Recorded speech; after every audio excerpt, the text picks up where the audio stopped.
அதாவது இப்போ நான் எதுக்கு இங்கே வந்திருக்கேன்னா, ஒரு நாள் என் ஃப்ரெண்டு ஃபோன் அடிச்சு ஒரு ஹாலிவுட் படம் சொல்றா. வேதநாயகம் ஹேய் அந்த வாய்ஸ் இல்லடா. ரொம்ப போர் அடிக்குது பார்க்கணும். ஆனால் ஹிட்டான படமாகவும் இருக்கணும், ஃபேமஸான படமாகவும் இருக்கணும். ஆனால் நான் பார்த்துருக்க கூடாது, அதாவது அவன் பார்த்துருக்க கூடாதுன்னு சொன்னான்.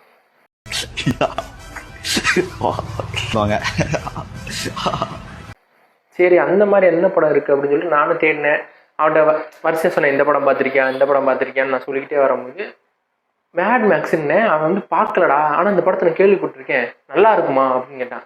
அவங்கள இதை பார்த்துட்டு வந்து சொல்லு, நல்லா இருக்கும், ஆஸ்கர் அவார்டு வின் பண்ண படம் அப்படிலாம் சொன்னேன். புலி விழுமது இடி இழுக்குது மழை பெய்யுது வேட்டைக்காரன் வருத பார்த்து அவனும் சரி ஓகே பார்த்துட்டு வரேன்னு சொல்லிட்டு போனான். பார்த்துட்டு அடுத்த நாள் வந்து சூப்பராக இருக்குடா, ஆனால் இதோட பார்ட் வந்து இந்த படத்துக்கு அப்புறம் 2024 வந்திருக்குடா, அதை பார்க்கணும்டா அடுத்து அப்படின்னா. பார்ட் 2024 வந்துச்சா? அழகோமா தம்பி, எனக்கு என்னமோ அவன் ஃப்ரெண்டு கேட்ட மாதிரி இருக்கு, இல்லை அவன்கிட்ட கேட்டு இந்த படத்தை பார்த்துட்டு சொல்ற மாதிரி என்ன இல்லாட்டி என்ன. ஆக்சுவலாக அந்த படத்தை வந்து நான் வந்து அதுக்கு முன்னாடியே அதோட சீரீஸ் இருக்குன்னு எனக்கு தெரியும். ஏன்னா நான் வந்து பிஎஸ் அப்புறம் எக்ஸ்பாக்ஸ்லாம் அதுக்கு வந்து கேம் ரிலீஸ் பண்ணியிருந்தாங்க. நான் கேம் விளாண்டுருக்கேன். அது எதை வச்சுன்னா 2014 ரிலீஸ் பண்ணியிருந்தாங்க. 14, 15 2 வருஷம். PS5 வந்து 15, எக்ஸ்பாக்ஸில் 14. சரி ஓகே அப்படின்னு சொல்லிட்டு நான் விளாண்டது வந்து எனக்கு தெரியும். சொல்லவும் இல்லைடா அதுக்கு முன்னாடியே வந்துருச்சான் அந்த படம் அப்படின்னு நான் சொன்னேன். அவன் ஏற்றுக்கவே இல்லை. இல்லைடா இதுக்கப்புறம் இதை பார்த்து எடுத்தாங்க 2024, அதுவும் இதோட முன்கதை.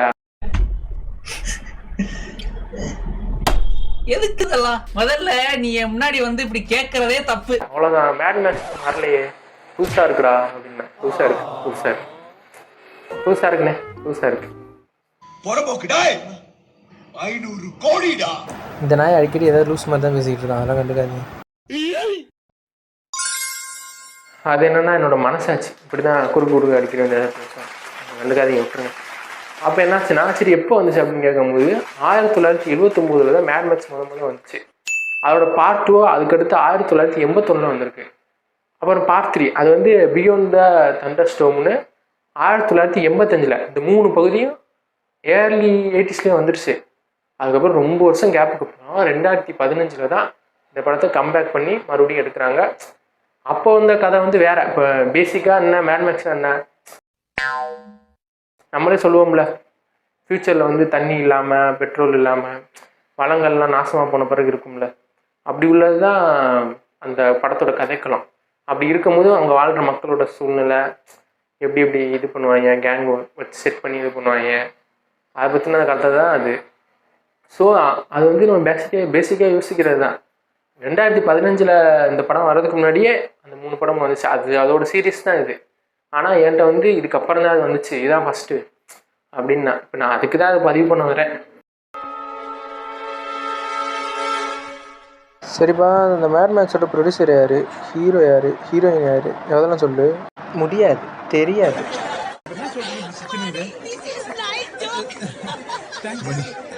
அந்த 1979 ரிலீஸ் ஆன அந்த படத்தோட டேரக்டர் யாருன்னா ஜார்ஜ் மில்லர். அவர் தான் இந்த 5 பகுதிக்குமே டைரக்ட் பண்ணியிருக்காரு. ஜார்ஜ் மில்லர் தான் 2, அப்புறம் மேட் மேக்ஸ் 1985 வந்த பியாண்ட் த தண்டர் ஸ்டோம், அப்புறம் 2015 வந்த ஃபியூரி ரோடு, 2024 வந்து ஃபியூரிஸா, மேட் மேக்ஸ் சாகா, எல்லா படத்துக்குமே ஜார்ஜ் மில்லர் தான் டைரக்ட் பண்ணியிருக்காரு. ஓ அப்படிலாம் இருக்கோ,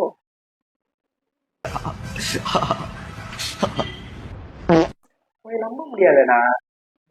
அதே மாதிரி இவர் தான் அந்த ரைட்டர்னு. ஆனால் ஒரு 2 பார்ட் 2 பார்ட் 3 இதுக்கெல்லாம் எக்ஸ்ட்ரா ரைட்டர்ஸை சேர்த்துக்கிட்டாரு. பார்ட் 1 வந்து இவர் கூடயே இந்த கதையை வந்து டெவலப் பண்ணதில் இன்னொன்று ஒருத்தர் இருக்காரு. அவர் யாருன்னா பைரான் கென்னரி. இவரும் ஜார்ஜ் மில்லர் சேர்ந்து தான் அந்த படத்தை வந்து அந்த கதையெல்லாம் டிஸ்கஸ் பண்ணி டெவலப் பண்ணாங்க. இதெல்லாம் எதுக்கு நான் சொல்ல வரேன்னா, அந்த ஃப்ரெண்டு வந்து இந்த படத்தை பார்த்துட்டு வந்து ஒரு வார்த்தை சொன்னாங்க, அப்படியே ஷாக் ஆகிட்டேன். டேய் படம் சூப்பரா இருக்குடா, ஆனா என்ன இந்த பிரபாஸ் நடிச்சிருப்பானே இந்த கல்கி அது மாதிரியே இருக்கே அப்படின்னு கேட்டான். எனக்கு என்ன சொல்றதுன்னு தெரியல. ரீமேக்குன்னு நான் சொல்ல வரல, ஆனால் அவங்க எடுத்ததெல்லாம் அப்படிதான் இருக்கு. நீங்களே பார்த்தா தெரியும் அந்த லொக்கேஷனு உண்மை கதைன்னு சொல்லிட்டு இது பண்ணுறேன். ஆமாம், உண்மையிலேயே பீரியடுக்கு, அதாவது வருங்காலத்தில் இந்த மாதிரி நடக்கலாம் அப்படின்னு எல்லா அது என்னமோ சொல்லுவாங்க, ப்ரிடிக்ஷன் பண்ணுவாங்க இல்லைங்களா, அதெல்லாம் சொல்லியிருக்காங்க. அதை வச்சு தான் எடுத்திருப்பாங்க, இவங்களும் எடுத்திருப்பாங்க, இவங்களும் எடுத்துட்டாங்க, கோயில் சேர்த்து அவ்வளோதான். கல்கி எவ்வளோ பெரிய படம் தெரியுமா? அடிச்சு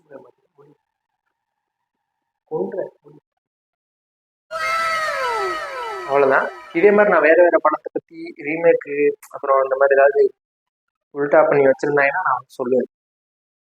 மறக்காமல் சப்ஸ்கிரைப் பண்ணிங்க ப்ளீஸ். Audio Jungle.